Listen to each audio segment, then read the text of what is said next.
Hey, before I kick off the podcast, I just want to shout out Next Door Clothing. Next Door, a clothing brand based out of Bondi in Sydney. They're making really nice jeans and shirts and hats. So go and check out their full range at nextdoorsydney.com. They're also artists, so you can go and check out a range of art. They put on rad parties, and I love what they're doing. So nextdoorsydney.com for the full range. All right, Sal, you ready? I'm ready. Let's do this. Great. Clement Otis, Daddy loves you. Some shout outs today. So start off, Indosol and Tectonic Coffee. Love you guys. Best sponsors I could ever ask for. I'm so stoked. If you go to www.indosol.com and use promo code THT at checkout, you'll get a 15% discount. And, if you're in Australia or Australasia, it's coming into summer, so you can wear flip-flops that have a purpose. They're taking motor vehicle tyres out of landfill, and you can be a part of that. So get on to indosol.com. Also, a big shout-out to Tectonic Coffee in LA. So stoked to be affiliated with an LA-based coffee roasting company that has, ethics at its core. They're really trying to maintain a strong ethical model in what is a very difficult time business-wise, and they've been faced with numerous challenges. They source their coffee from around the world, and they keep ethical practices at their core. So go to www.tectoniccoffee.com. That's TECTONIC coffee.com and use promo code THT at checkout, and you'll get a further 15% discount. And if you haven't already signed up, you can become an Inner Core member, and you'll be getting wholesale prices for life. So get on that, and love your work, Deaton. All right, so here we go, Sal. Let's rock and roll. Let's do this. I'm having a good time. You are? Yeah. I can tell. And we are rolling. Terrible Happy Talks. Terrible Happy Talks. Terrible Happy Talks. Terrible Happy Talks. Today's guest is Sally Lewis. Sally is a wife, mother, entrepreneur and business coach who has a deep personal interest in human behaviour and neuroscience, which translates into her life's purpose. Sally's early foundations in anatomy and physiology via a sports science degree from the University of New South Wales sparked a journey into health and wellness in which she has now dedicated her whole life.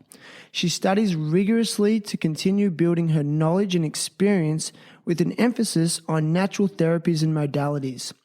Through her ReThink Health program, Sally openly shares her personal struggles with poor health and illness in order to help others. She aims to assist in the realisation of purpose, improve health, relationships and beyond. Today, Sally is with me to share her journey, experiences, challenges and hopes for the future. Sally Lewis, welcome. Thank you, Shannon. I'm delighted to be here spending my morning with you. So am I. I'm sitting here for those that are listening, I've just got the best view ever. So I'm looking at you, Sally. That's a good view. Thanks. But then behind Sally, we're looking down the valley to Byron Bay and the ocean. What's that valley called? Is it Bangalow Valley or? It's called St. Helena Valley. Oh, it's so nice. It's magic. Living in a location like this, what's it doing for you on a daily basis personally? I've always been pretty connected with nature, and this is the ultimate, I think. Wake up every morning to the sunrise, watch the sunset as I'm preparing dinner, north-facing ocean views, surrounded by veggies, cattle, fresh air, gum trees. Really, it's pretty cool. I'm pretty lucky. Have you heard the, I'm sure you have, the neuroscience around seeing the morning light and the afternoon light and its effect on hormones and sleep? Yeah, I think your circadian rhythm, circadian rhythm, we're part of nature, and the closer you get to living within that flow and cycle of nature, the better your body vibrates within it. Yeah. Yeah, isn't it interesting? And I do it now, so I always make sure I try to go for a walk on dusk and see those colours in the sky, the pinks, the oranges, and I do. When I do it, I sleep way better. Oh, it's just magic. My favourite thing is probably just to watch the sun go down after it. Sunrise is pretty magic, but sunset is a very special time of the day. It is, because we've both lived in Bali. I mean, the sunsets there have got to be some of the best in the world. And but in Australia here, because the sun sets over the sea, right, in Bali, but in Australia it rises over the sea. Depends which side of the country Oh, you're if you're on. if you're in Western Australia, sorry, on the east coast. I've lived in Western Australia, so Oh yeah, of course, as yeah, well. I So forgot. yeah, you get both. Yeah, but here we face east, so we get the sunrise over the ocean, which is pretty special. Yeah, just listening to what you're saying, like living on this property, you feel really connected to nature, and obviously you are. I can see the cows and the veggie gardens and the fruit trees and stuff. Is that what we're missing in our society? Are people becoming too disconnected from the environment? Possibly, yeah. Look, I think it's one of many things that have happened in our culture, our Western culture, is that we've become disconnected from each other, from nature, from life itself. I think we've become disconnected from ourselves. We've kind of forgotten who we really are, and we focus on the external things more and more and more, and we forget who we really are, where we really come from, what really matters in life. And nature is such a great way to connect back into that. So we have 2 guest properties on our farm here, Airbnbs that we rent out, and we have a lot of people from the city coming, and they're so they get so recharged just because they're immersed in nature. So look, I probably take it for granted a little bit because I live here. This is my life. Yeah, I try and get out in nature as much as I can, on the beach, in the bush, and just really connect. It's my whole life. yeah. But you really notice the difference when you have people coming up from the city. You forget how boxed in they are in their life, and they're so recharged when they come up here. It's great to see. Do you disconnect their Wi-Fi? Sometimes, yeah. Sometimes people come up for an unplug weekend. They tell me, they're like, we don't need Wi-Fi. We're unplugging, which is cool. I mean, that's I struggle with it. If I go on a holiday, if I've got Wi-Fi, even though I'm relaxing and I'm on holiday, I'm still checking my phone. Yeah, takes a few days. We've just come back from 10 days sailing, no Wi-Fi up at the Whitsundays in the parts we went to. Amazing. And it took me, I had jittery days because for 2 days I couldn't check messages. Well, why? About 48 hours to calm down and to get into that flow. But what was going on in your mind then, though, when you felt like you were jittery and needed to check it? Like, what were you thinking? Oh, it's just an anxious feeling that I hope everything's under control. Back at the farm mostly with my guests on the property, making sure that who I'd left in charge knew what they were doing, feeling comfortable with funny little things that come up. But once you realise, actually it's all fine, I have great managers here when I'm gone and it all works, it's actually a really beautiful space to get into where you no longer need to keep checking back to your phone. Yeah. You got focus for everything else, energy for But did life. you said it then, did you feel a lack of control when you're on that set? Yeah. A little. Like what if something goes wrong and I can't be there to answer it? And, Yep. Yeah. And so you have to what- train up really good people and then you have to learn, once you've delegated, to trust them. Okay. And you've got some good people around you now. Yeah. What are you looking for in a good person to trust? That's a good question. I guess communication. And, you want somebody that's on the same wavelength, that has the same understanding and priorities as you. If they have a similar care factor of the things that are important to me, I know that I can trust them. Yeah. And are these qualities that translate into your marriage? Yeah, I guess everywhere, really, every relationship you have is, each person has their own set of priorities in life, what's important to them, what makes them tick, what makes their heart sing. And you can call them values, you can call them priorities, you can call them whatever you like, but that makes up the essence of that person. And I've used this in staff in my businesses, when I interview people, I don't really need to know if they've got the skills for that job. I ask them the deeper questions of what's important to them in life, what makes them tick. And then if I've got jobs that are required doing that will fulfill that person, I know that the job's going to get done. Amazing. So you're not just looking at a CV like, oh, they've got these skills, like I guess what we'd call maybe technical or hard skills. You're looking more for those soft skills that you can't necessarily teach, like their values and their ethics. Yeah, attitude. You can't teach anybody an attitude of mind or a mindset.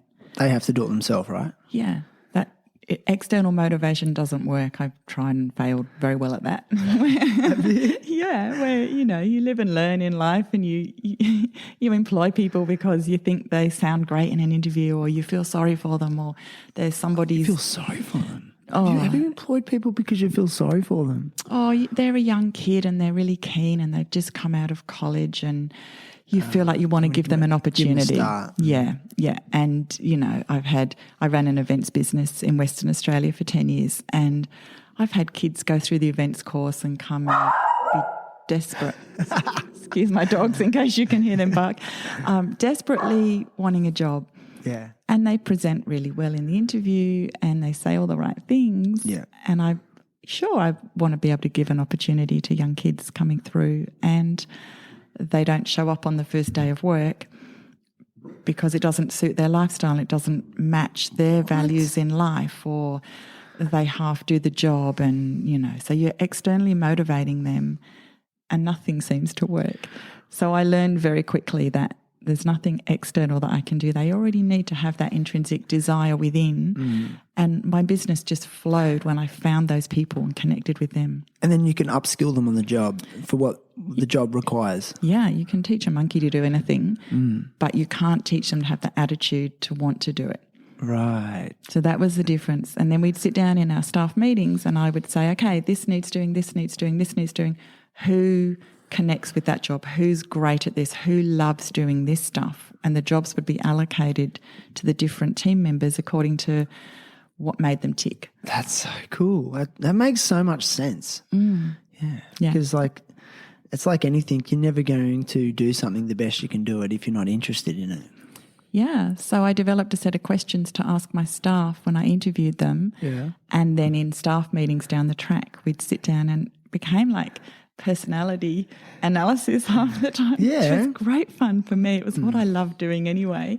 So I ran a remote business for about 8 of the 10 years. That was my events business. Yeah, that was remotely, okay. Yeah, so I set it up in Perth for 2 years, and then we moved to Bali, and then we moved to Melbourne, and I just kept it going. It was, I look back and I think it was quite extraordinary that it worked on a remote level, but it was because I had these great people that we developed rapport and trust and communication, and they were doing what they loved doing. So they were super fulfilled and they kept on stepping up. I just kept handing more and more responsibility over to them.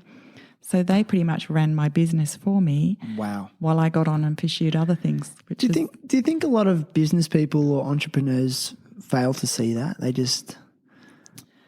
Because, to me, that sounds kind of like a next level mindset. Because I think, I've had job interviews and they just want to know, what have you done and what can you do and what are your skills and how can we use you as a tool in our toolbox? Look, I think that's part of it. I think it's important definitely to consider people's skills, but I think there's a layer beyond that for sure that often gets overlooked. What did you say, the human layer? Yeah, understanding how people tick. Yeah, it's so cool. Yeah, the finding purpose and the meaning, the layer of meaning behind the stuff we all do. Because we run around in our life doing, and we forget that we're human beings. While we're doing stuff, we're actually being somebody. And as well as being, we're also becoming along the way. So who you become whilst you're doing all the stuff you do, I think is far more significant than what you achieve at the end of the day. Do you remember the questions you were asking then in the interview off the top of your head? Yeah, they relate very much to what I do now in my job. Do they? Okay. Yeah, so I've just expanded on, I used to ask 4 or 5 questions and now I've formatted it probably into a bit more of a questionnaire type thing for the consulting that I do and the workshops. Okay. Yeah. Can you maybe bounce a question at me? Yeah. So first question is, what do you spend your time doing? Okay. Right now, in this moment in time, not what you wish you would be doing or what you think you should be doing or what you think other people think you should be doing. Yeah. What do you spend your time doing? What are the top 3 things you spend your time doing? Surfing. Top 3 things. What are the other 2 things? I should be surfing. No. And I wish I was surfing. No?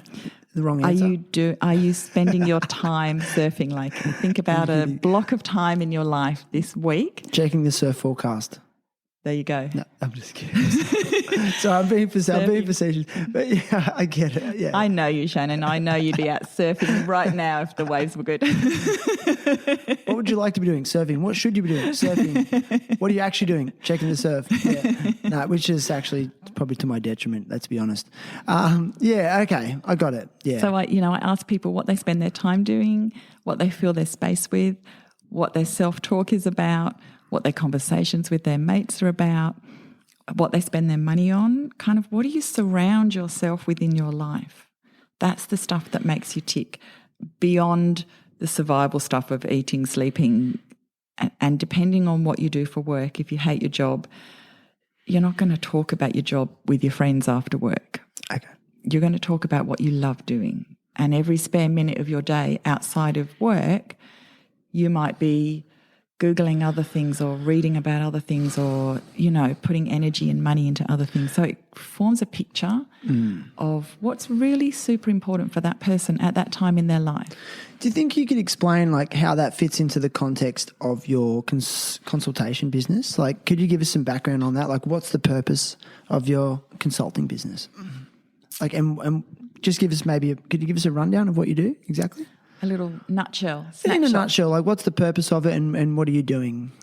Okay, so my business is called ReThink Health, and it pretty much was born out of my health journey, my 20 years of chronic pain and frustration and not being able to fix myself or have anyone else fix me. Gotcha. And so I'll give you a really quick rundown of 20 years. Honestly, be long. Be long. So, well, I'll answer your first question first. In that my health journey was really revolutionised how I viewed health. And from that, I've then stepped into consulting and helping other people to look differently at their life and their health. So why did your health journey revolutionise how you look at health? Like, what led you to that? Like, what was it like? Was it not good? You said you had chronic illness. Yeah, so I had 20 years of chronic migraines and food intolerance. So it started off mildly, like most things do, and my background is in health. So ever since I was 14 or probably earlier, I've been really interested in health. I worked at a health food store. I used to make smoothies and juices before they were trendy. I thought I was so ahead of my time, making green smoothies when I was 20. Wow. And, was kind of a little bit alternative and hippie way back then, and studied sports science and ate healthy and just pursued as much of a healthy existence as I could, and became a naturopath and pretty much looked at, I got really sick of prescribing green pills to people. They'd come, they'd have a consult, they would go away and hope that some green pills would fix them, some natural medicine, when they weren't changing anything else in their life. And I got really tired of doing that. So I'd worked in gyms, I'd set up personal training companies, I'd done pretty much everything you could do within the fitness industry, and then it evolved into nutrition, and then it evolved into naturopathy, and then I decided that it was more a lifestyle coaching type business that I wanted to run, because I wanted to look at all the pieces of the puzzle. Oh, gotcha. So I looked at diet, socialization, a little bit of psychology, sleep and rest, all those kinds of pieces of the jigsaw puzzle. So not just physical health, like it was like social health, mental health, emotional health. Yeah, to a degree. Sleep health.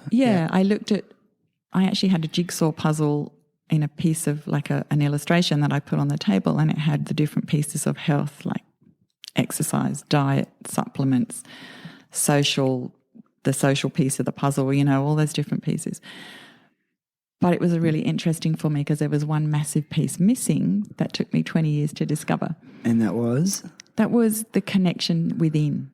Right. Did you say the spiritual connection? Yeah, spiritual, finding your soul, finding your purpose, discovering who you truly are.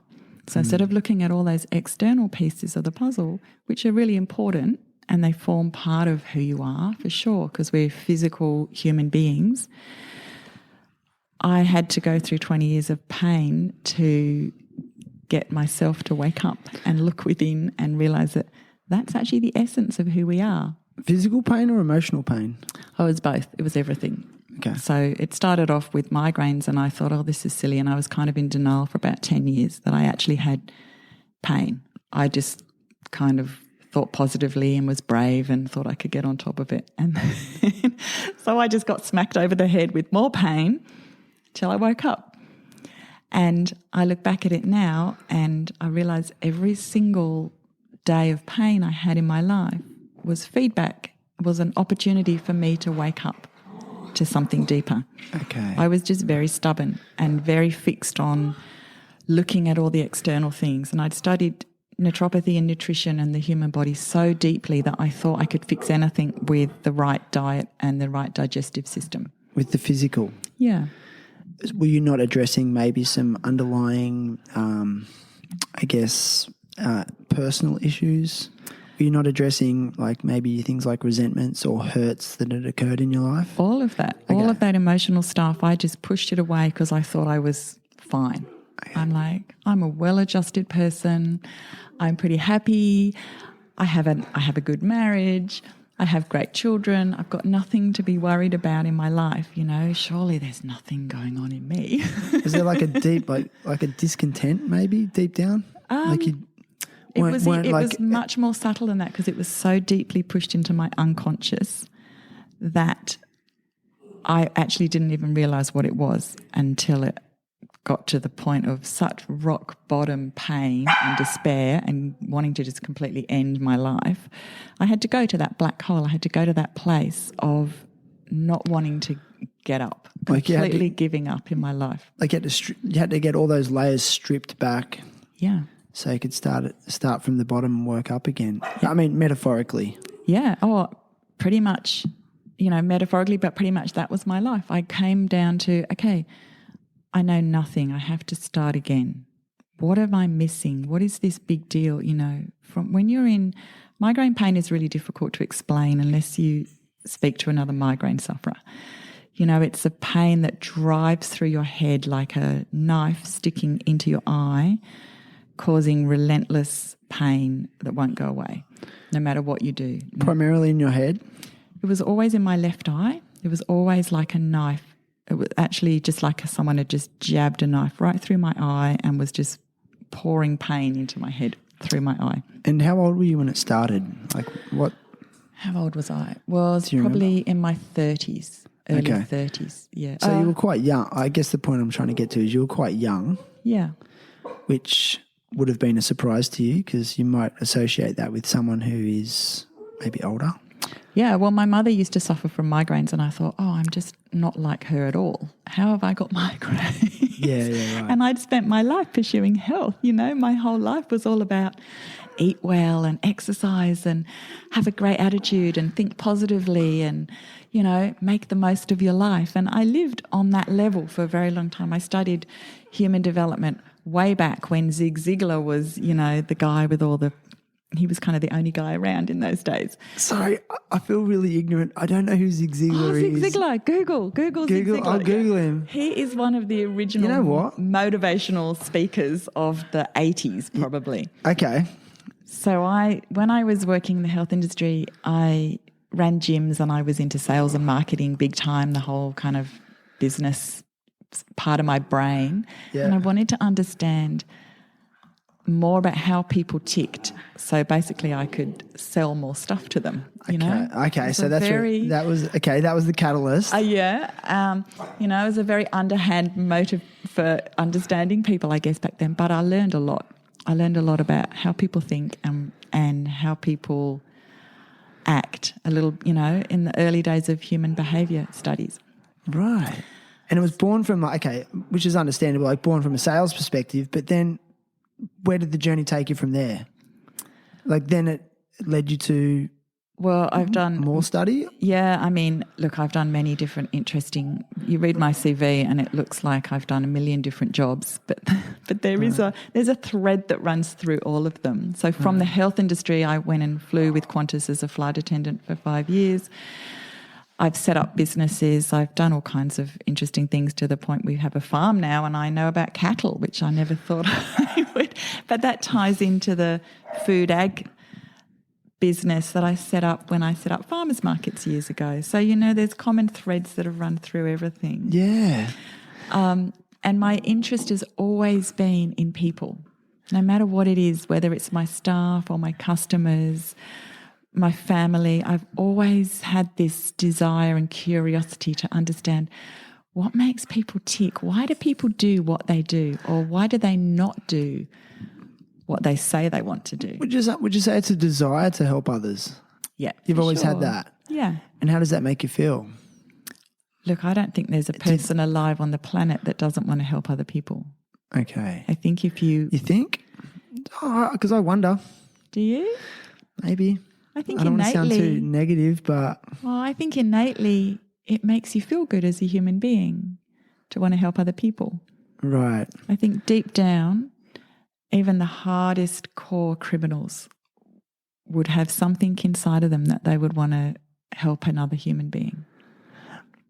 I agree. And I know for me, it's kind of like, it's almost like, ironically, it's a selfish endeavour. It's kind of where the good feelings are. Yeah. And I want the good feelings, And it gives you meaning and purpose in your life. That's for me personally, but I think everybody feels satisfaction. Yeah. If you can use your experiences, and that was what kept me going in the deepest moments of pain and depression and frustration and feeling I wanted to give up. I held on to this belief that what if what I'm going through could help one other person in the world? Specifically the migraines? Yeah. What if someone else has got this same issue that I do? What if there was one other person out there and that is the reason I'm alive? Right. It was such a tiny little thread of hope. It was the tiniest little thread, but it kept me going. That's interesting.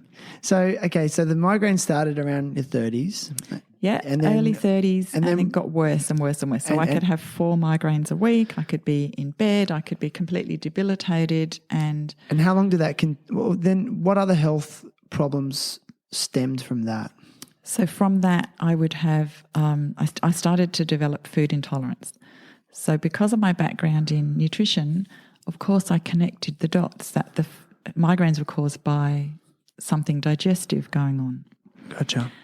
And so the more I looked in that area, of course, the more I found. So I'd already kind of made up my mind that was it. Anyway, I had loads of food testing done. I had kinesiology done from an amazing chiropractor I had in Melbourne. And the association from my brain kind of created the problem. And I know that sounds like mind over matter medicine, but it was real. So eventually, after all the food testing, I narrowed my world down. So I thought, it's oranges, or it's dairy, or it's chocolate, or it's wheat, or it's this and that and the other. So I would eliminate those foods. And the more I eliminated, the more sensitive I became. And the more convinced I was that it was those particular foods that were causing the migraine. How interesting. Yeah. And so my world narrowed. As my diet narrowed, my world became so small that over the course of about 3 years, I could eat 7 things left in the world. What?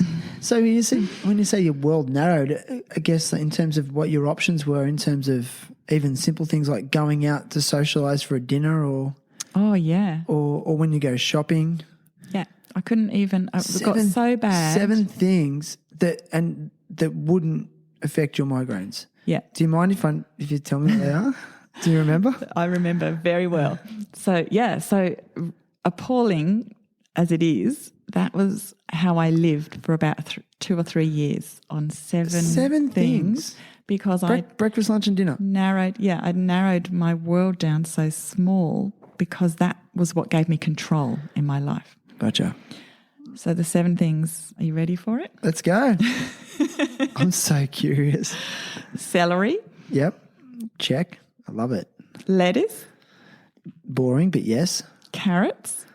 Who doesn't love carrots? Zucchini. Not my favourite. Chicken. Chicken. I like chicken. Lamb.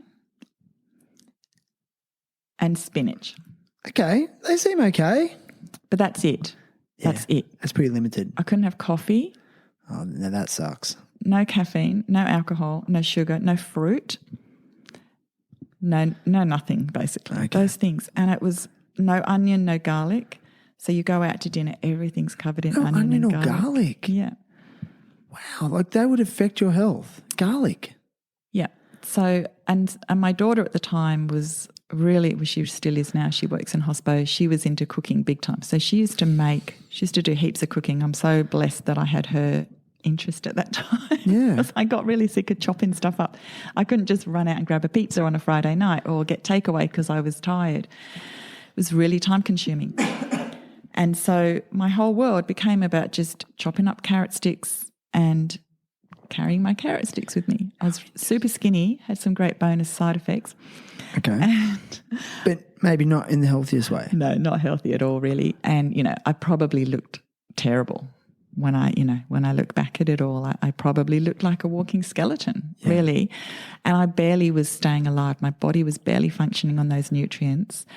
And, it was at the time when bone broth became a thing, the food fads kind of. Well, yeah, and it's the nutrient density of it. And yeah. So I spent hours boiling up lamb bones and chicken bones to make my own broth because I couldn't just buy it in the shop because it had onion and garlic in it. So pretty much everything's laced with onion and garlic. Yeah. So you don't go out for dinner. People invite you out to parties and things. You go and you drink water and you don't eat any of the snacks. Yeah. You feel really antisocial. I became pretty much a little hermit on my hill in Byron, tucked away on my farm, trying to figure out what was going on. Wow. Yeah. And I'm super lucky that I had such a supportive family, that stuck around and didn't just leave. So your mental health then degraded in line with that? Yeah. And particularly because my background was in health, I thought, well, now how am I going to work? I don't have the answers anymore. When I had previously had the answers, I'd been able to help people with all kinds of conditions, and nutritionally, what I had prescribed for them had helped them. But nothing that I knew, none of my knowledge was helping me. Interesting. So, and based on traditional nutritional information, eating a pure diet with bone broth and vegetables and meat is about the purest diet that you can get for the human body. So in theory, I should have been in ship-shape health. I should have been shining and healthy and whole. So, but you know what? That was my belief system. I studied it. I worked in it. I'd seen other people thrive. And yet when I applied those same things on myself, nothing worked. I actually got sicker. And at what point did it sort of culminate into like what was the rock bottom moment? When did it get to the point where you felt completely broken and you were done? There was a few moments like that. I'm either a slow learner or I had a lot to learn. Probably both of those things. So there were several moments where I sat contemplating if life was worth living. One night in the middle of the bathroom shower, water pouring on me, thinking, what am I even doing? What's the point anymore? There's no point getting up to face pain 5 days out of 7. And, the days I woke up without pain, I was like a maniac. I flew around doing a million things because I felt like I could conquer the world. There was no pain. Quick, hurry up before the pain comes back. Oh, wow. So it was a terrible way to live. Yeah. And it became very rigid and very tight and very controlled. And, honestly, I don't know how my husband stayed with me. He's just an absolute rock and a saint that he stuck around, because I would not have stayed with myself if I could have done something about it. I was trying to check out a couple of times. I didn't have enough Panadol in my bathroom to top myself one time. Yeah. And I'm a bit of a chicken with slicing through wrists and things like that. So, but I definitely had those moments. And so 4 or 5 of those moments, my husband said to me one day, Sally, what you're doing is not working. You need to do something different. And it was as simple as him saying that to me. I went, okay, what am I not doing? What is the glaring, obvious thing that I am not doing? I'd been looking for 20 years outside of myself for someone to fix me. I'd been to orthopaedic surgeons. I'd been to every alternative person you can imagine. I'd done some crazy stuff. And I realised that the common denominator was me. And I looked within and I said, okay, this is now what I have to go through. And I went on that journey to really discover who I am and how it all works on a really metaphysical level. Okay, well, can you give us some strategies? Like what were some of the first few basic things you did to reevaluate? So it sounds like you were quite set on this path and you were in a rut of, you were stuck in a rut, would you say? I think I was stuck in really like a mental rut? Rigid belief system. Rigid belief system. Okay. Yeah, for sure. Of, you can fix anything with your diet. I really believe that. And you know what, to a degree. Do you still believe it? I believe that it's one part of the jigsaw puzzle. Okay. I believe that eating well is wise. The world that we live in, we're exposed to so many stresses, toxins, environmental stuff, mental stress, all kinds of things. Eating is one thing that you've got within your control. You can choose what you put in your mouth. And so you can make wise choices or you can make dumb choices. So what are you going to do? There's always an outcome. There's always a, what's the word? There's always a... like another alternative? Well... Or an option? Yeah, there's always a consequence. For action. So if you eat shit, you're going to have consequences. Yeah, your body functions better when it is happy. Yeah. So learning what your body likes to eat is a pretty wise thing to do. But I was so rigid and I was so hung up on that stuff, and it gradually happened over 20 years to the point where I lived it. I lived this rigid life of eating the perfect diet. But was which is not perfect. But in that time in your life, was it also combined with work stress? Like, did you have a lot going on business-wise? Like, were you doing your event management company or were you renovating properties at the same time? I was doing all that. So I had a crazy busy life, but I loved it. I loved what I did. We've renovated 28 properties in our life together, and I've loved it. So that's not been super stressful. I've been busy, we've travelled, we've had businesses, we've renovated, we've somehow brought up 2 children. We've done all kinds of things, but... Were you blaming that though? I tried to, I tried to offload all of that stuff. So I got to the point where I delegated pretty much my whole business off. I sat on the couch with not much to do, and I still had migraines. I still vomited, and I still had diarrhea, and I still had digestive issues, and I still couldn't eat anything. It was almost like it got worse. So I reduced all those stresses in my life to nothing, and I was still left with me. Yeah. I was the same person. I had the same belief systems, whether I was busy or not busy. Same thing. That's another external thing. So I tried to change everything on the outside of me without changing what was going on the inside. Interesting. So, okay, I want to go into that. I really want to delve into it. So how'd you get started on that?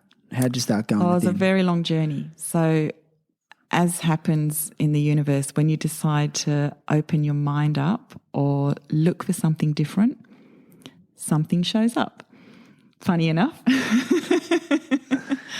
So the very first person was a tenant actually that we had in one of our properties. There you go. And she asked me if I'd read certain books, which some of Bruce Lipton's books, some of Joe Dispenza's books. And I said, oh, no, I've never heard of that. Anyway, so I investigated and did some research of my own and went on this really interesting journey, decided that, maybe I'll go and study psychology, or maybe I'll study neurology and neuroscience. And I looked for different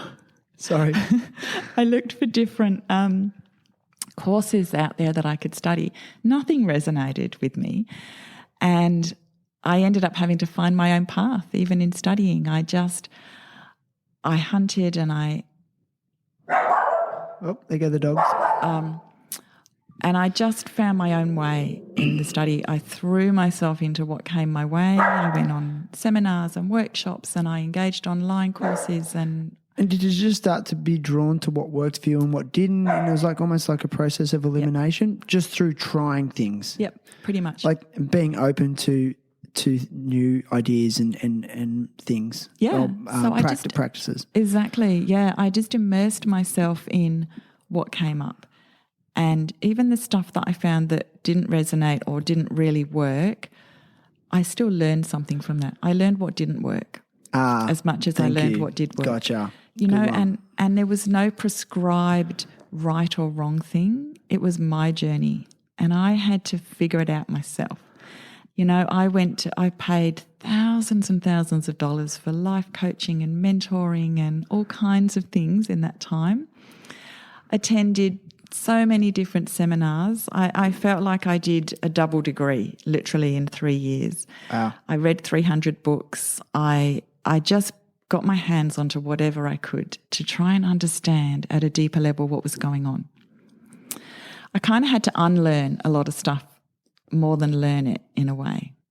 And that was when I started to notice such a big difference. When I unlearned what I thought was right. Sorry, I'm excited by that when you say that. So I think we're all brought up with a set of beliefs. We have a mindset that develops over time that we're born, depending on our mothers, fathers, teachers, religion that we grow up in, the culture. Early experiences, life experiences. Yeah, the social norms that we're surrounded by, and that forms our belief system. And there is no right or wrong, yet we're taught that there's right and wrong. And we're taught so many different things that we accept because we're small and we're so influenced, and it's accepted as being normal. How do you gauge mistakes then? Well, based on personal feeling? It depends on what you judge as a mistake. Exactly. Yeah. But again, how do you gauge that on a personal level? Does it come from a feeling? I now look at things. I used to beat myself up a lot if I failed something or I didn't quite attain what I thought. And I was an absolute perfectionist. I was that A-type personality, overachieving. I didn't notice. completely ridiculous. And, and a lot of migraine sufferers, funny enough, have that personality. Interesting. So, high overachiever, very unrealistic expectations on myself and everybody else around me. Okay. And that really was the crux of why I would get migraines. Interesting.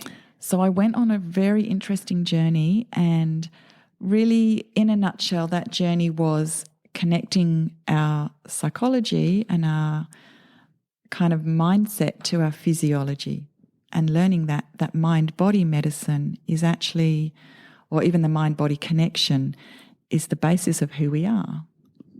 We are a soul living in a body, and our mind is the bridge between our soul and our body.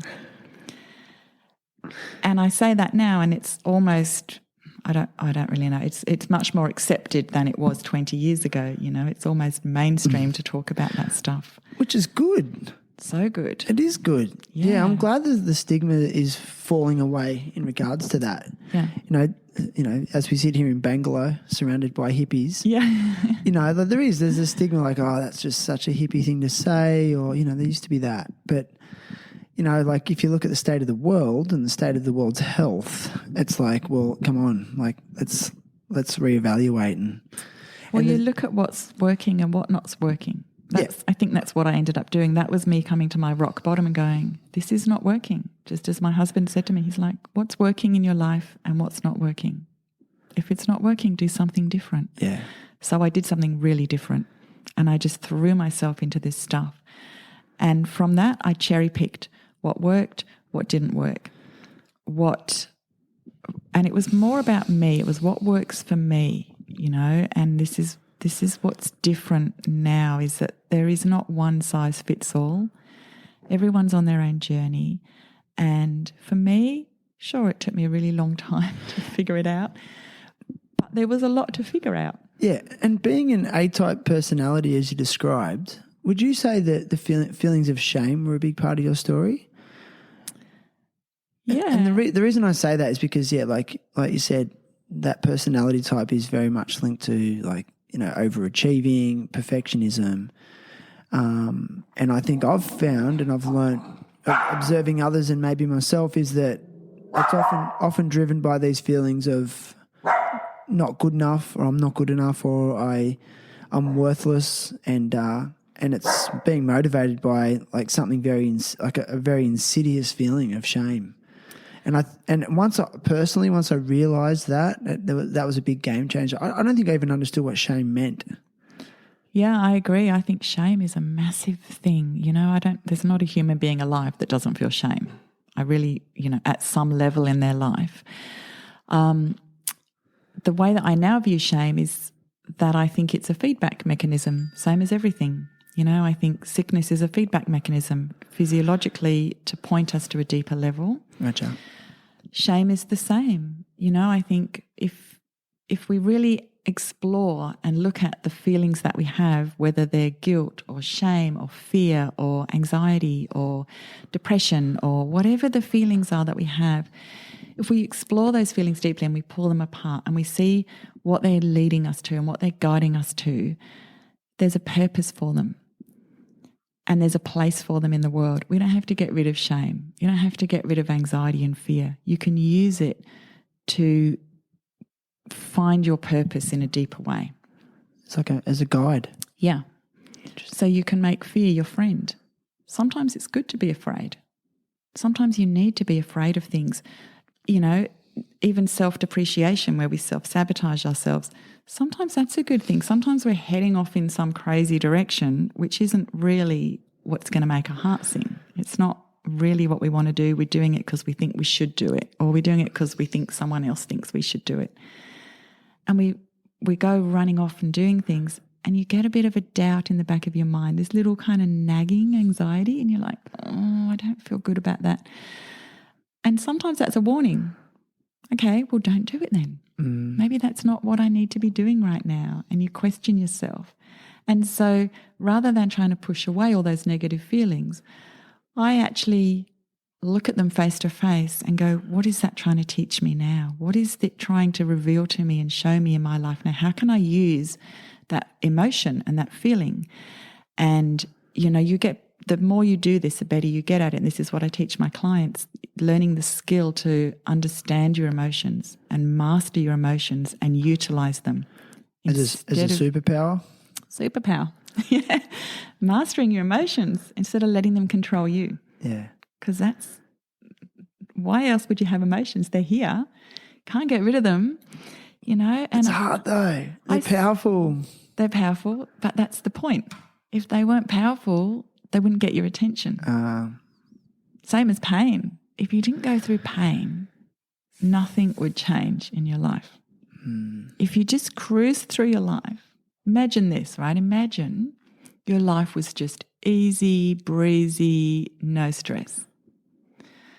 No problems to solve, just floating along. Everything went your way. Never had a challenge, never had to figure anything out. Everything was put on a plate for you. How would that make you feel? Yeah, probably maybe insignificant, maybe purposeless. Yeah, and pretty bored. Yeah. So much as in the human experience we try to seek pleasure and avoid pain, pain is really a necessary part of our existence. It shapes us. It brings creativity. It brings problem solving. It causes us to dig to a deeper level, which provides the meaning in our life. What's the point? Like, seriously, what's the point otherwise? If you choose to embrace it, And I feel that a lot of people do anything they can to avoid it. Oh, it's part of being human, I'm sure. As the Buddha said, it's the basis of that belief system, those that, avoid pain, we're trying to run from the inevitable when we avoid pain. Gotcha. And we don't use it. We don't see it as something to help us in our life. We don't look deeper and find the purpose in pain. So now I help my clients find the purpose in their pain, whether that's physical pain or emotional pain or relationship pain or financial pain, whatever it is. So, sorry to jump in. You discuss all those aspects of their life. It's not just focused on physical health. It's not just focused on relationships. You look at every element that they're faced with. Yeah, depending on the person's situation. Everyone's so unique. Some people will come to me usually because of physical pain. That's usually the driver. But beyond that, there's a whole raft of other things, and it all connects. You can't separate it out. Our life is so intermingled and interconnected that the mind-body connection, you can't, how can you separate your mind from your body? There's no way.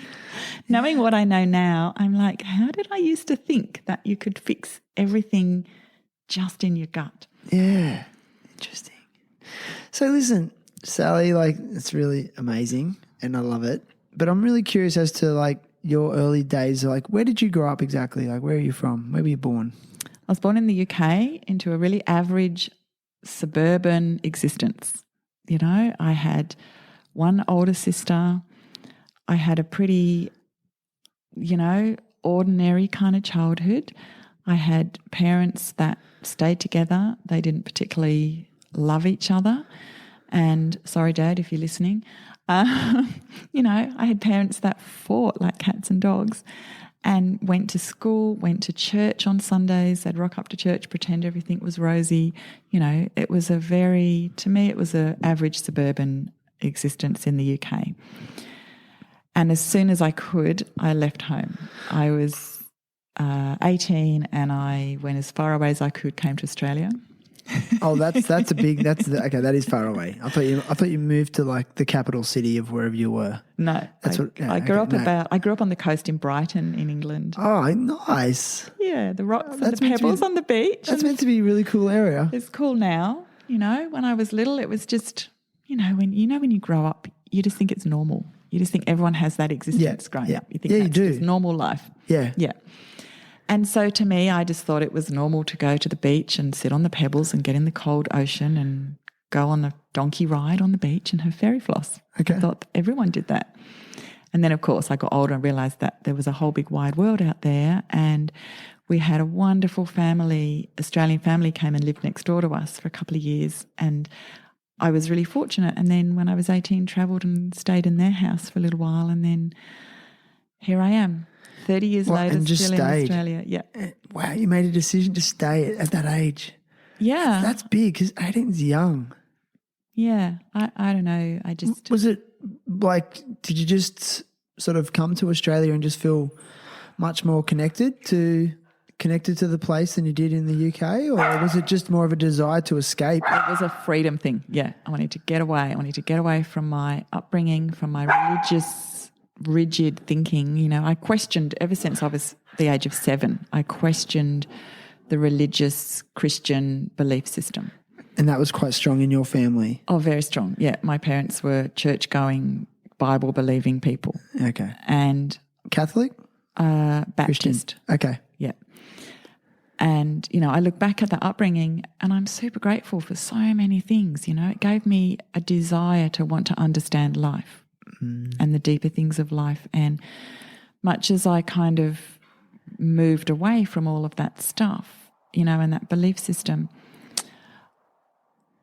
I still had a deep yearning inside of me to understand life and to discover where I was from and what was the point and why are we here and where do you go, all the big questions.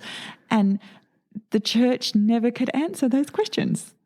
They can't. Yeah. So, it took me a very long time to unravel from that, and there was a lot of guilt around that, a huge amount of guilt. I really think a big part of my journey of being in so much pain was to deal with that stuff as well. Wow. And to embrace who I really am and what I really believe now. Gotcha. How interesting. So to sum up though, if you had to reflect on your childhood, would you reflect on it with fond memories overall? Oh, gratitude, I think now. Yeah. Because there was still a very strong element of stability there. You can't deny that. Oh, I'm really grateful that I had parents that cared for me and I had a roof over my head. I was well fed, well clothed, well taken care of, educated, opportunities to travel. You know, who can want any more really? You know, you look at most of the world and that's such a privileged upbringing in so many ways. And instead of being angry and upset with that, I've learned and I've looked for where is the gratitude. So, and I wouldn't say that my mum and I had a close relationship, but I've now done enough digging and enough work that I've found enough of a connection, and I've actually found how she is a gift to me. Oh, she's died now, but was a gift to me, you know. So all the early resentment as a child, I've dissolved that into gratitude. Took a lot of work. And that taught you a lot. There's a lot of learning from that. So much, yeah. What about school? What was school like in the UK as a youngster?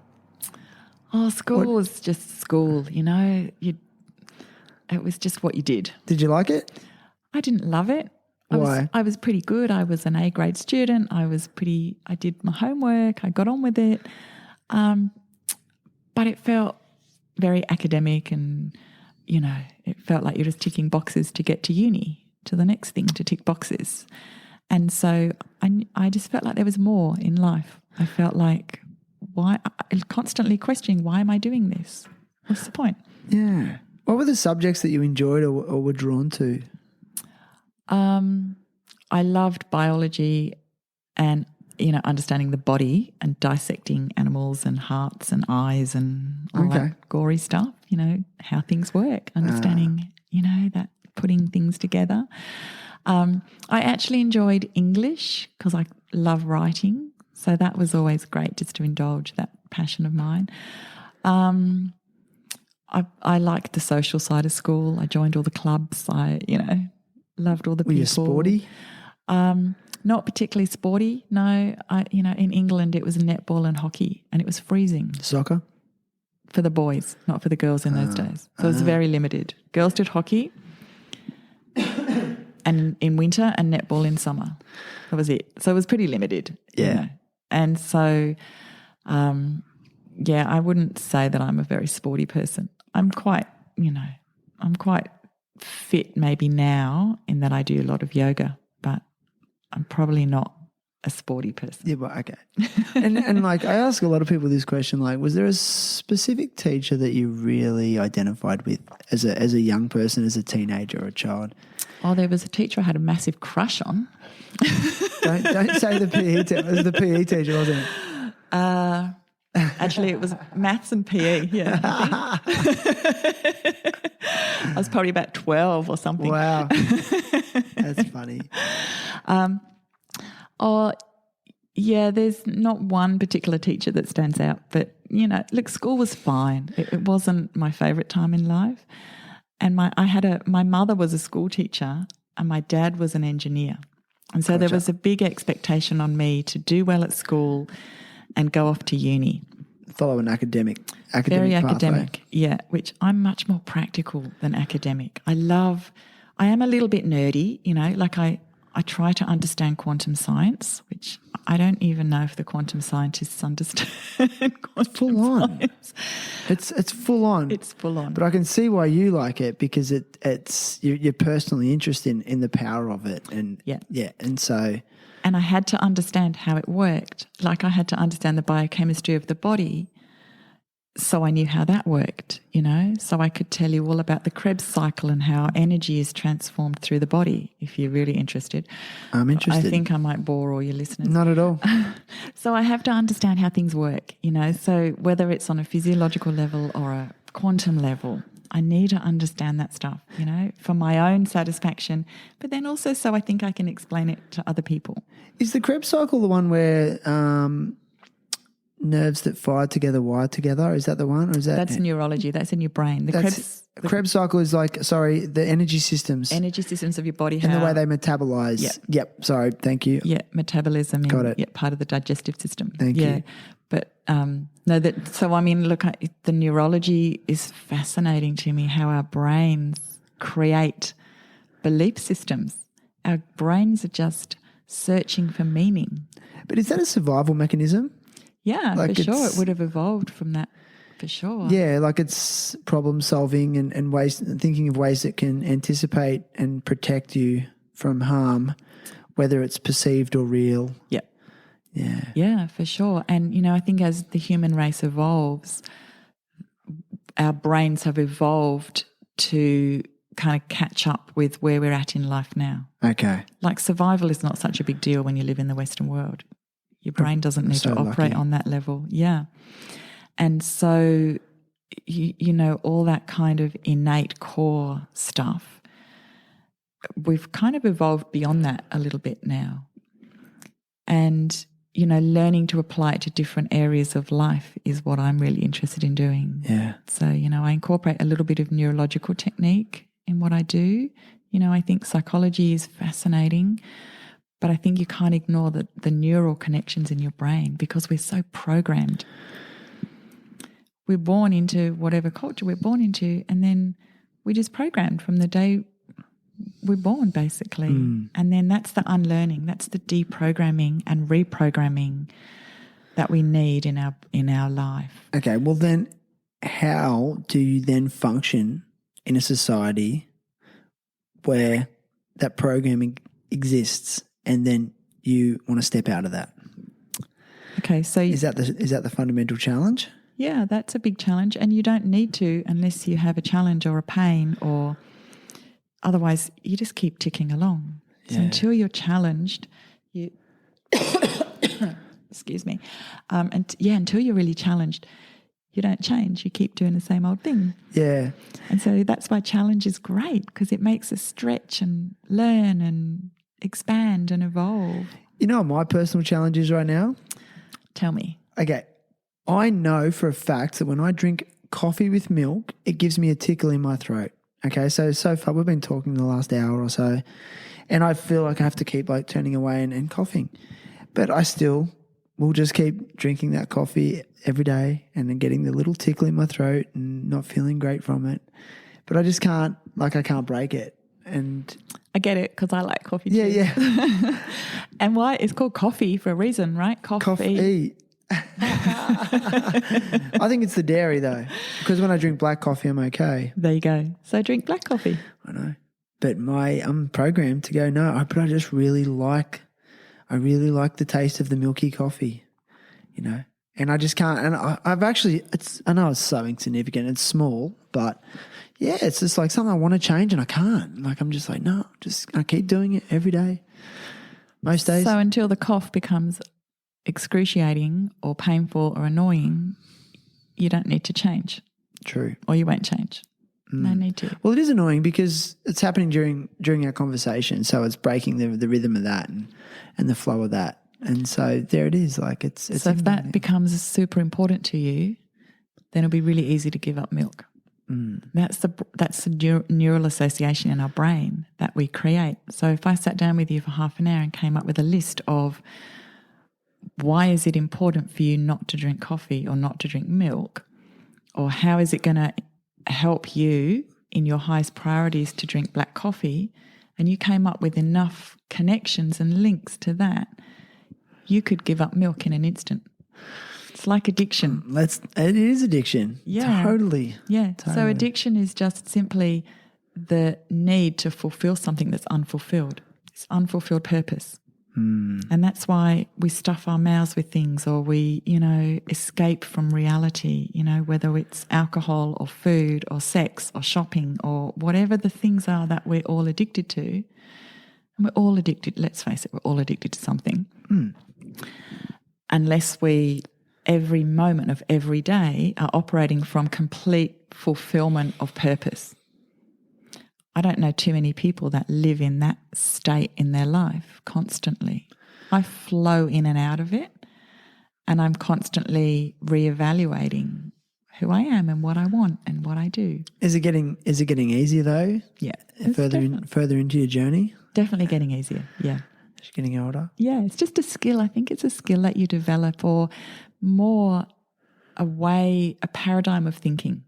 Okay. It's about changing how you think, and that is a process. It's not, come and see me and have one session and your life is fixed. It's embracing a whole new way of thinking that creates a new mindset, which is, a big neurological programming. So I like to tell people, that their neurology is like a jungle of neurons. And if you live in the jungle and your source of food is fish in the ocean, 2 kilometres from where you live in the jungle, and you just keep following that same path through the jungle every single day to get your fish, that path becomes second nature. You can go through that path at night, you can close your eyes and walk down it. It's easy. And then what happens one day when the source of food dries up and there's no fish left in that part of the ocean? You've got to go hunting somewhere else off your little jungle island to find some more fish. And you've got to break through a new path in the jungle to get to the new fish. And that's tough, and it's painful, and it's hard, and you've got to chop trees down, and it hurts, and you want to give up. Is there an abundance of fish on the other side? Yeah. And you get there and there's fish that you've never even seen or tasted, and they're way better than the first lot of fish that you've ever had. But it was bloody hard getting there through that jungle. And then what's interesting is if you put all your focus into getting to those new fish through that really chocked up, overgrown path where you encounter wildlife and huge things blocking your path, you don't focus on the other path. That somehow just grows over by itself. You don't have to worry about how do you change your thinking. You just have to focus on the new thing. So good. So good. And that's how your neurology works. And so, you have the ability to change your mind. I think as humans, that's one of our superpowers. The grandfather of psychology, William James, way back in the 1900s, 1920s, I think it was, said as human beings, we have the ability to change our mind. And when you really get what that means, it's a superpower. It is. But it takes work. It takes a lot. It takes a lot of work, and it takes a lot of desire to understand, and I've spent hours and hours and hours meditating, Sometimes it's just to escape from my reality. Sometimes it's just to ponder things. And sometimes it's to go deeper within and, just learn about myself. Meditate means to know thyself. That's what it literally means as it translates from the original. I didn't know that. I've never heard that. Yeah, and a lot of people meditate just to escape from their reality, whereas I'm about embracing your reality and discovering how it's there to serve you. Even the ugly stuff. Especially the ugly stuff. Oh, I knew you were going to say that. Yeah, it's not fun. It's not fun. And it's a practice though, a day-to-day practice. Kind of. Well, I'm a bit of a go with the flow. I can go weeks without meditating. I don't religiously do it. I definitely don't have a ritual and a routine in my life like that. I have done in the past. I rigorously followed Joe Dispenza's meditations for 2 years. Love Joe Dispenza. Day Dr. and night. Joe Dispenza. Yeah, he's a brilliant, brilliant guy. He's a chiropractor that studied neuroscience and how the brain works, and he's done some brilliant work in that area. And quantum physics. Yeah, and he's put a lot of the pieces of the puzzle together, great guy.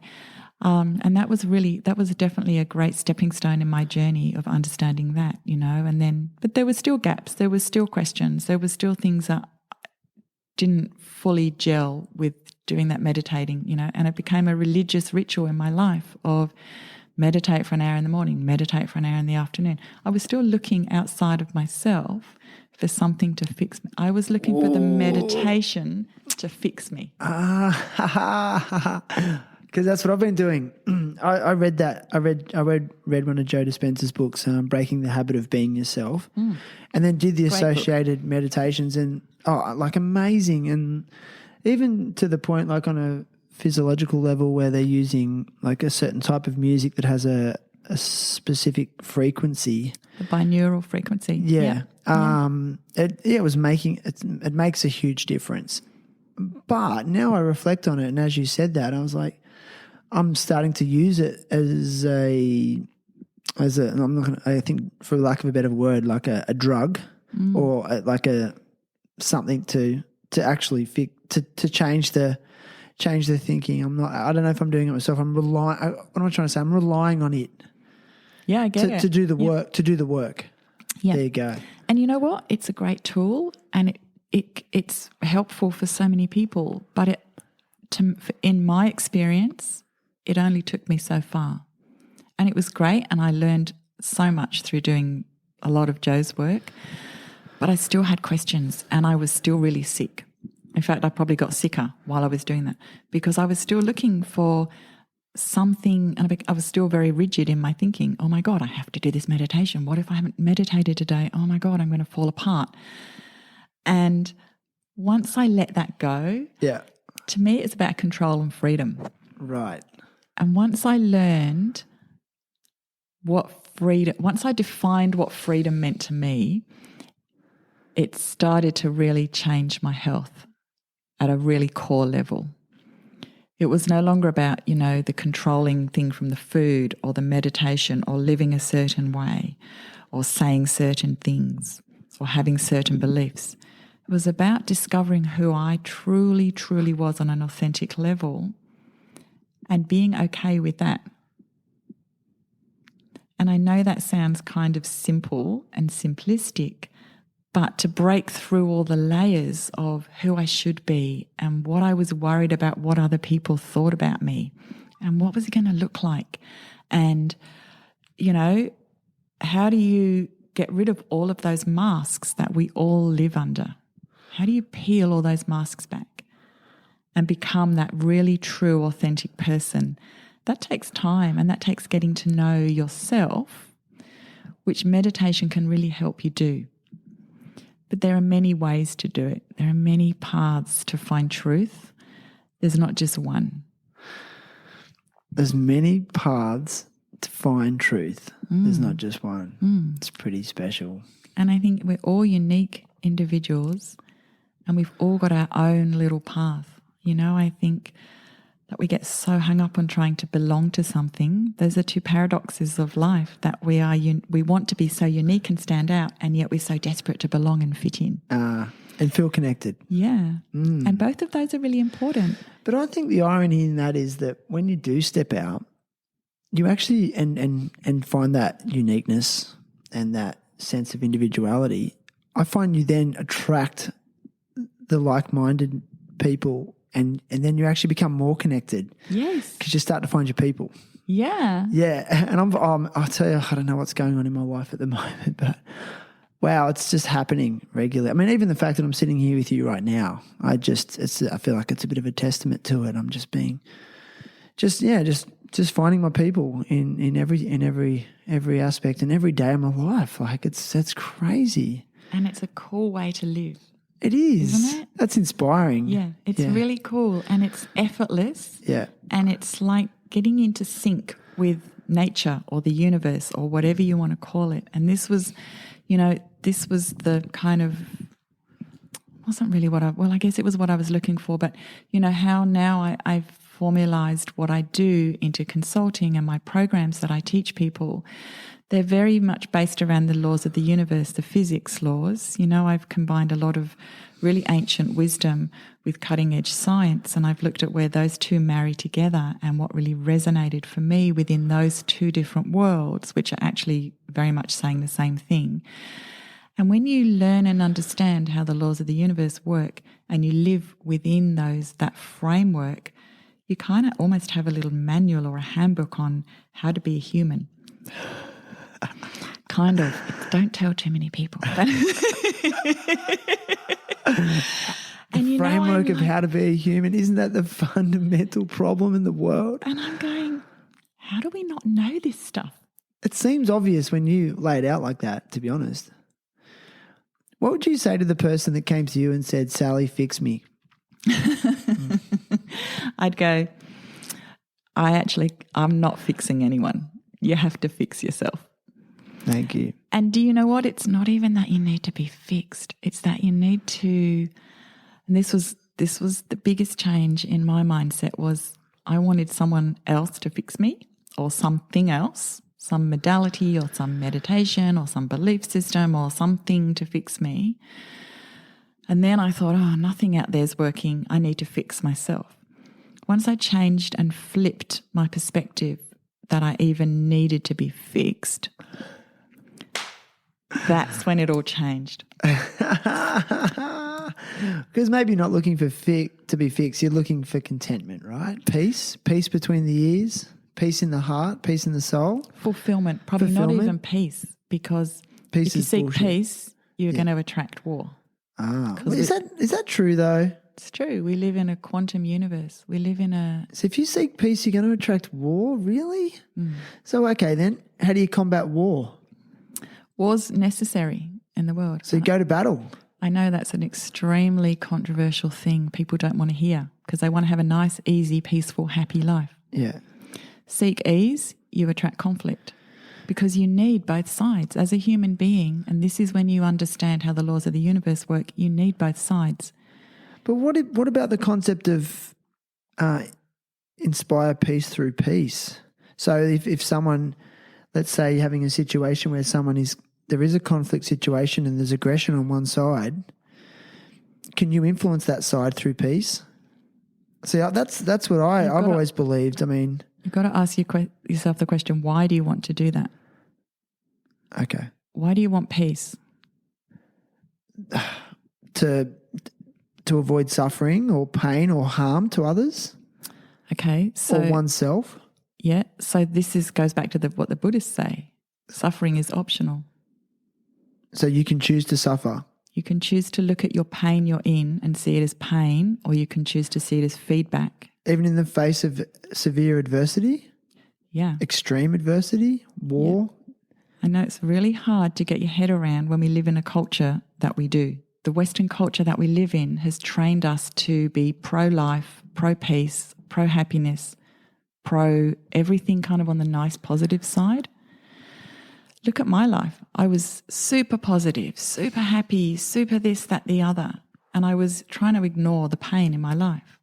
I honestly, I completely denied that there was anything going on in my life for years. For 10 years, I pretended I didn't have pain. I thought it would go away. It got worse. Until I looked at the deep reasons that were going on, that why was I going through this stuff, was to wake me up to the reality of what life is all about. You were creating it? On an unconscious or a subconscious level. Were you in denial? Yeah, I was in denial because I wanted my life just to be rosy and happy and peaceful and pain-free. Were you going into self-pity? Yeah, for sure. Probably the first few years I didn't even go into self-pity because I denied there was anything going on. Wow. I just, it made me super strong. I look back at that time, I'm like, wow, I was bloody amazing. Yeah. I was crazy. Yeah. But I was pretty amazing and pretty strong. And, I've done an exercise now as part of my healing journey where I had to go in and find how was that pain, how were those migraines, 4 or 5 migraines a week, what was the purpose, what was the benefit, what did they give me in my life? Wow. And the first 5 were almost impossible. I sat there going, nothing, what's the point? Why would you want to have pain in your life? And then when I really got into the exercise, I found 500 reasons to be grateful for a migraine. 500 reasons. See, I can't comprehend that. 500 reasons. I just kept going until I had 500 reasons. Yeah. Sounds like a lot of the work you do is based in gratitude, right? Yeah, and it's not just a lip service to gratitude, which is very common, Yeah. Write a gratitude list, get a gratitude diary. I did all that. I've done all that stuff and it makes no difference. Write down 5 things every day you're grateful for. It made no difference to my health. It's really healing for me to hear what you said just before. It's just starting to bounce around in my head when you just said before, maybe I don't need to be fixed. Stop trying to fix things. Stop. you know, like it's just, that felt really healing for me. It's like, I don't need to be fixed. I am who I am. I am. Yeah, you're just perfect right now, exactly who you are, how you are. Even the ugly bits. Especially the ugly bits, You Shannon. think, but what if those ugly bits are impacting on those around you? Well, that's maybe helping them. Maybe they need that. Maybe they need to learn something from that. This is the bubble-wrapped world that we live in, where we're trying to protect ourselves and our children and everyone else from feeling anything. When you say that, you sound so fierce. Did you know that? I mean that as a sincere I have no clue what I sound like. No, it's a sincere compliment. But thanks. I am really sincere about it. I think we're messing up our kids by bubble wrapping them and protecting them from going through shit. You don't learn and you don't become the incredible, divine, amazing, superpower human beings that we are, that we're created to be, unless you go through the fire. Thank you. Thank you for saying that. You know, I spent so much of my adult life blaming this shit that happened in my childhood. It's fodder for you to grow. It's fuel. But you know what? Like, I love who I am as a person. I do. And that's cool. Yeah, I do. Not many people can say that. Well, it fluctuates. But like I've been very reflective in my life lately, and I'm quite. I've done a lot. You know, I have. I really feel like I've done a lot, and I've tried to live my best life, and it hasn't always been easy. But a lot for many years, it was driven by pain. You know, but now that you've sort of put it like that, it's actually just got me really thinking. Sorry. That's all right. It's cool. Yeah. It's cool. It's a cool exercise to go back in your life and look at the stuff that you thought was painful or crap or unnecessary or challenging or hideous that you hated and find the purpose in it. You know, when something happens and you're like, oh my God, what am I going through this for? And then 5 years later down the track, you can see why it happened and you can be really grateful. Do you spend a lot of time self-reflecting?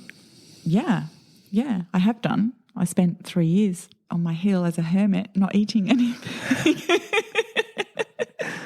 Self-reflecting. Isn't that just a Byron Bay rite of passage? Oh, maybe. No, I'm just I don't know. Who knows? I'm joking. I was lucky I was in Byron. I think the energy helped me to do it. Do you feel like though in this area that you are surrounded by your people?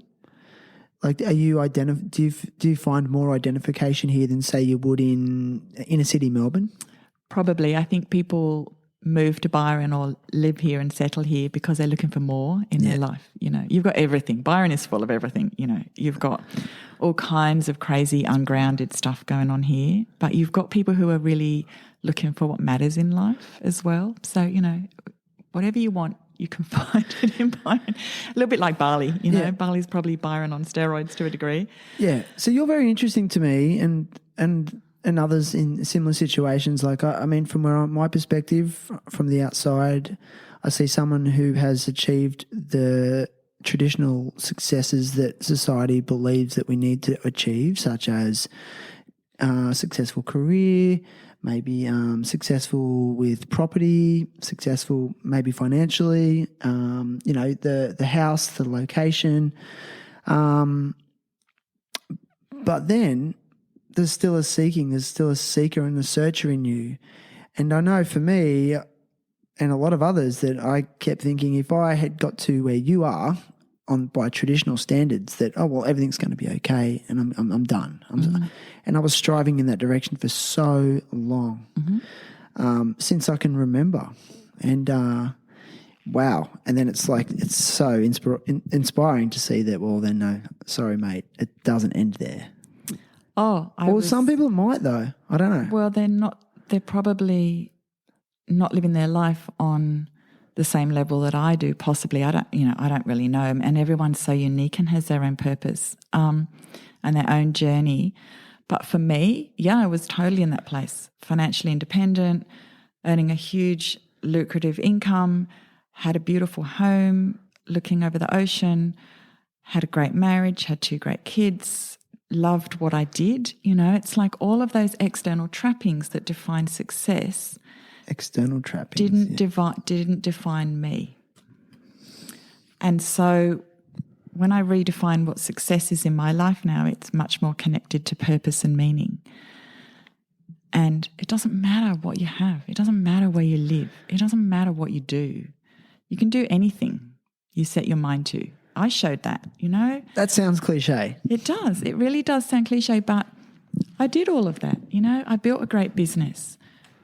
We renovated and stepped up and did really well financially in housing and property and, you know, all of those things. But it still wasn't, you know, I loved it and it was great, and I'm really grateful that I've done all of that. And I look back and there's a thread of what I've done in all my different careers and businesses that tie into my purpose in life. They've all been stepping stones to where I am now. Okay, so those blood, sweat and tears were all part of that greater journey. Yeah. Yeah, like, and not just for the material, for the spiritual. But maybe you didn't realize it at the time. Yeah, I didn't realize at the time the connections in it. I was inadvertently following my heart without realizing it. Ah, gotcha. And this is the thing in finding the order in the apparent chaos, is everything is actually happening for a reason. Yeah. We just haven't discovered it yet.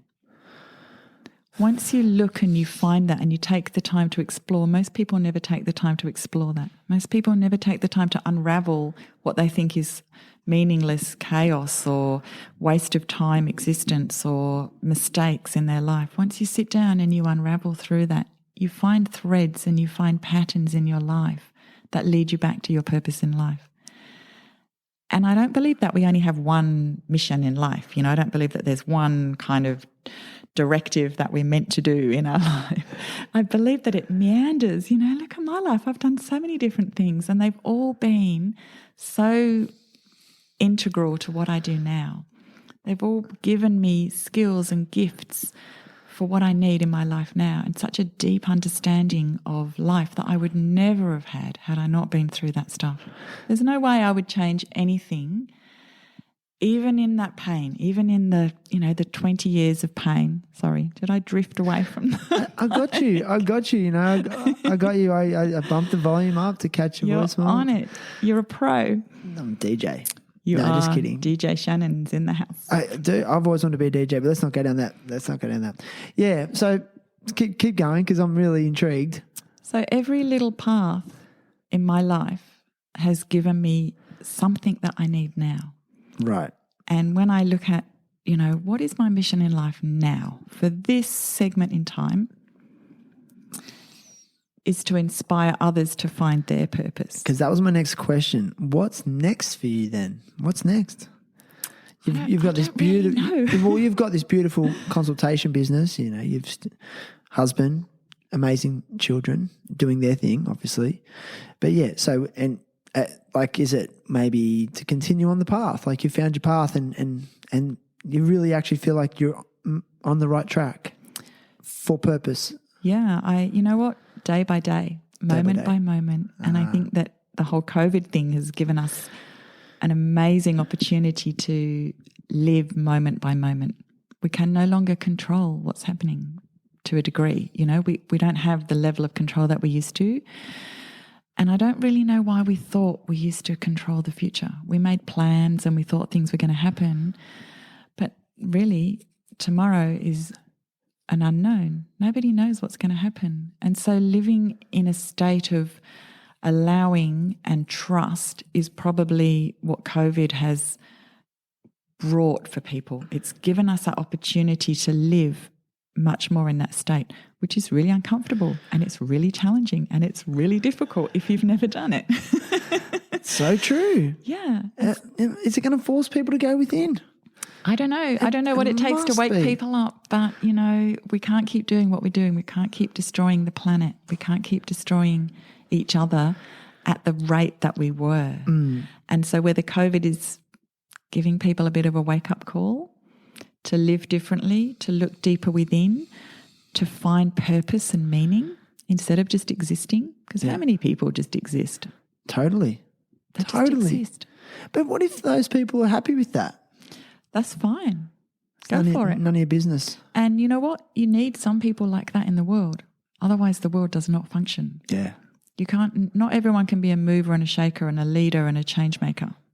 You need followers, and you need people that plod along and don't have massive aspirations. You need what are they called? Busy bee workers. You know, you look at how nature operates, and you've got one queen in a hive of bees. The bees aren't making decisions. So I go back to nature every time. There's so many examples. You know why? Because Because we are nature. Tim Fidgel, a good friend of mine, and you might know him as well. I love Tim. He said it. He said it to me numerous times. He said it in the podcast as well. He's like, I just see the biggest problem with humans is that we forget that we are nature. Yes. We're not separate to nature. We've disconnected ourselves from nature. Well, that's the thing. He's like, we really haven't. We're just We think we have.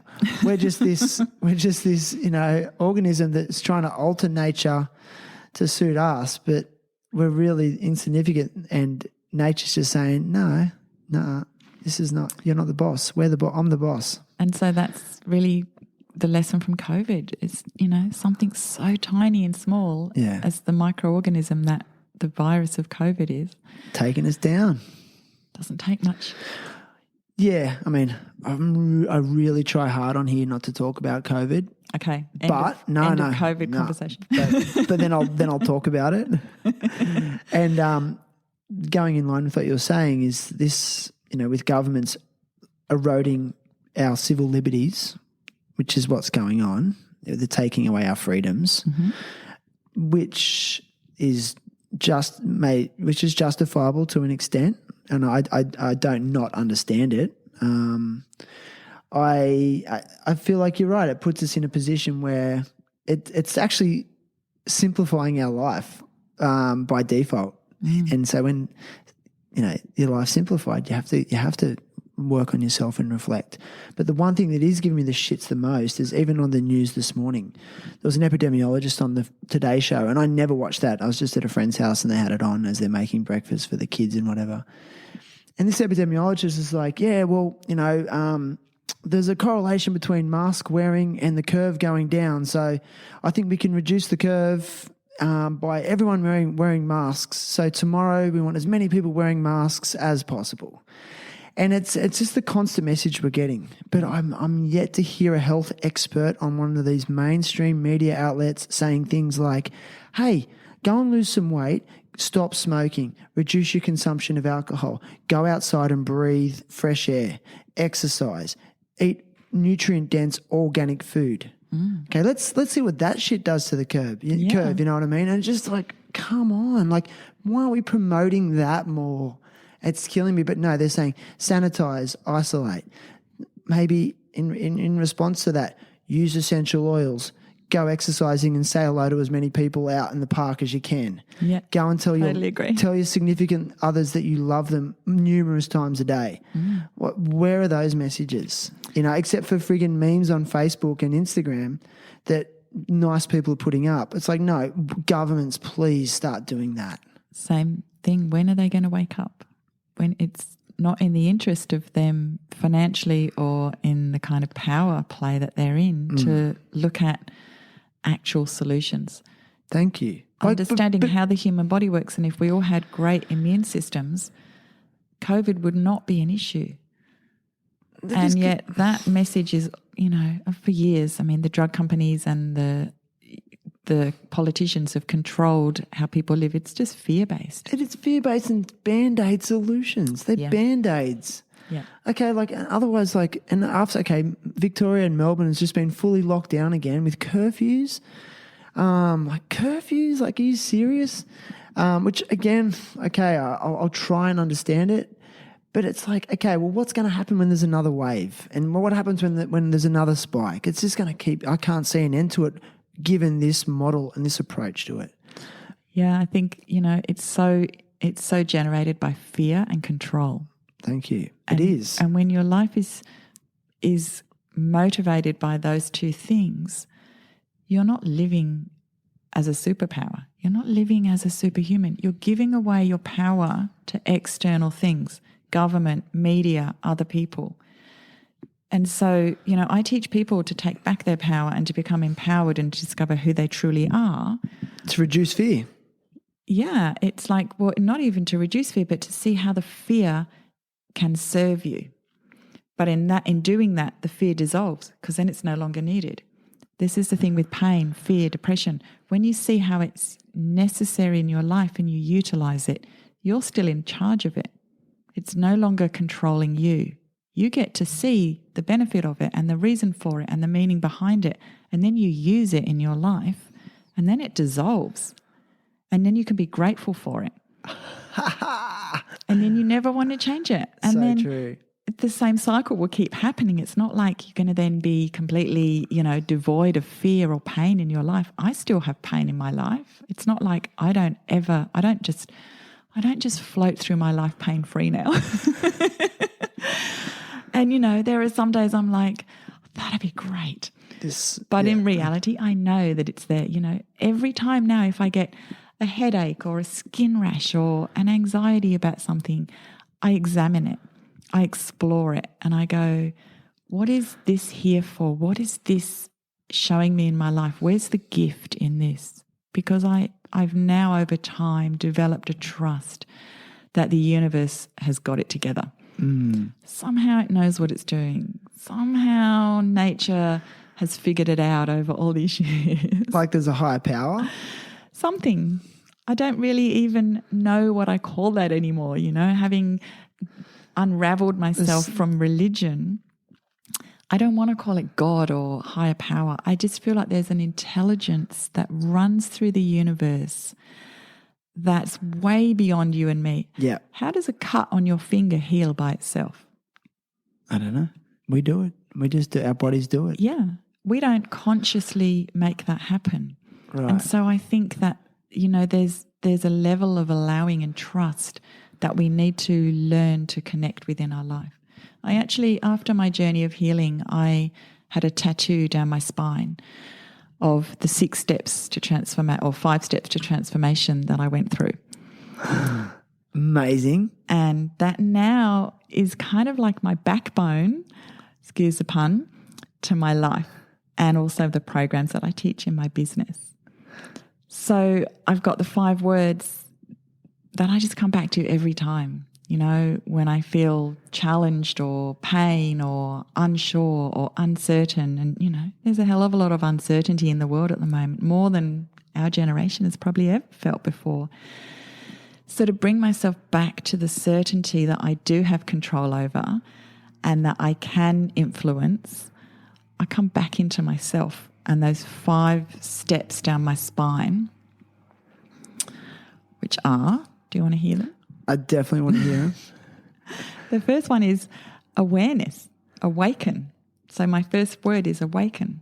Gotcha. And you don't awaken unless someone wakes you up or something wakes you up. And it has to be uncomfortable or painful to jolt you out of your comfort zone. And so the second word is acknowledge, which is probably the one that everybody skips over. Why? Because they don't want to acknowledge stuff? Because they don't take the time to do it. Yeah. And I think that once you discover who you are or you start exploring what's really going on, taking the time to really acknowledge stuff, letting it sink in is such an important part of the whole process. That allows your neurology to kind of catch up. And that's the thing that really starts to change your paradigm of thinking and formulate a new mindset.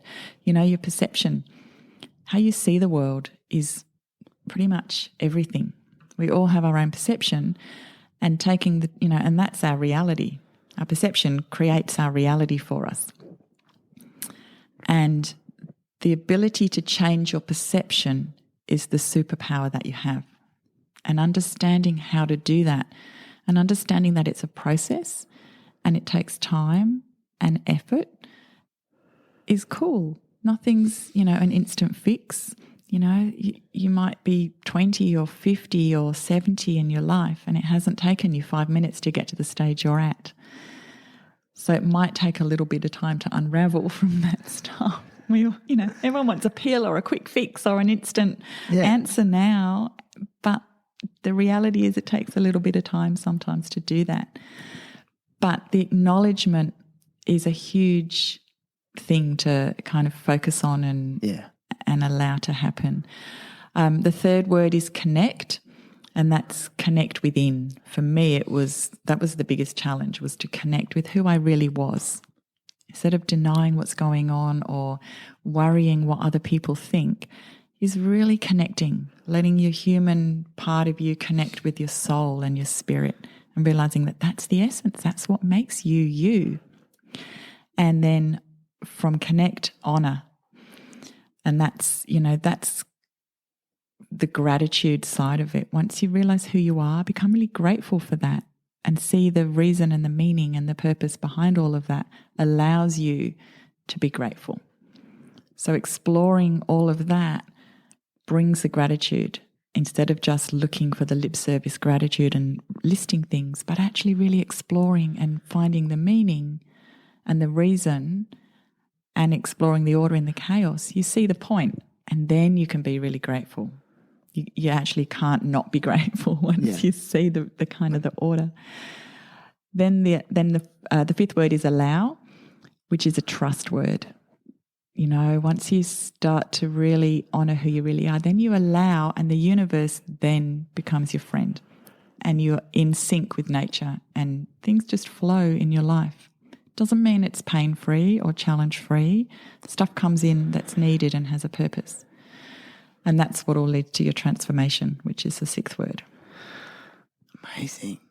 And that's it. Transformation is the last one. And yeah, I may have another word. It all builds up to that. All those things build up to transformation. Yeah. So awaken, acknowledge, connect, honour, allow brings a transformation. So cool. And I may be adding a seventh word, which is becoming, because I feel like once you transform, you kind of feel like that's it. But it's never ending. Becoming. We're never done. Becoming enlightened. Becoming, whatever you want it to be.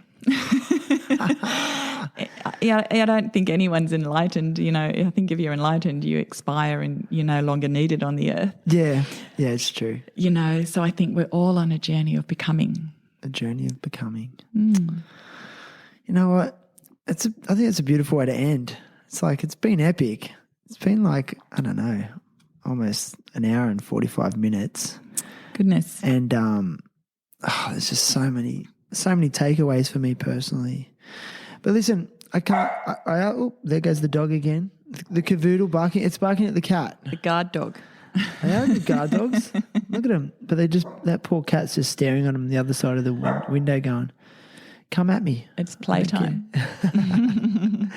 But listen, I ask all guests, Sally, to come to the podcast with a cause. So what's your cause you want to advocate for today? Do you have anything you want to... Sure. Well, thanks. Raise awareness about? To bring this to the mix. Something very, very dear to my heart and something I've been involved in for a very long time. Through Qantas, actually, when I was a flight attendant for a while, and I made a connection with a group in South Africa, and one thing led to another. And there's a gentleman by the name of Astonishment Marapusa. Okay. Believe it or not, his name is Astonishment. That's a great name. He is just an incredible man. He was sold as a slave at the age of 10 and has the most incredible life story. In South Africa? Zimbabwe. Zimbabwe, okay. Yeah. He is such an inspiring man to me that with nothing he does so much. And through the years, we've supported the orphanages and various different things that have happened in South Africa. But in probably 2012-13, it must have been, he had to leave his home in Zimbabwe and went to South Africa. He then threw himself into helping the kids in Soweto. His heart is so big that he has just got so much to give in the world from such a meagre life that he lives himself. He now has started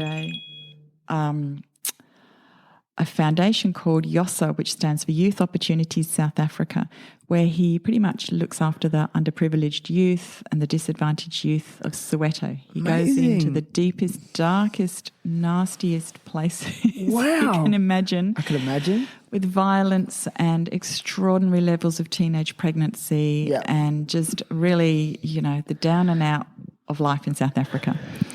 And with nothing, he has got such a big mission ahead of him that he's teaching kids how to become empowered, pretty much in a nutshell. You know. He focuses on education, but he also focuses on welfare and social connection and a whole lot of stuff. But he pretty much, he does a lot of the same things that I do. Amazing. And we made this connection years and years and years ago. And so, we've supported him through that. So his organisation is very close to my heart. And actually, he just has had his life story written in a book by a guy called Graham Jones. It's called Astonishment, Laying Ghosts in Mugabe's Zimbabwe. No way. Can you hold that up for a sec? I just want to have a good look at it. Yeah, interesting.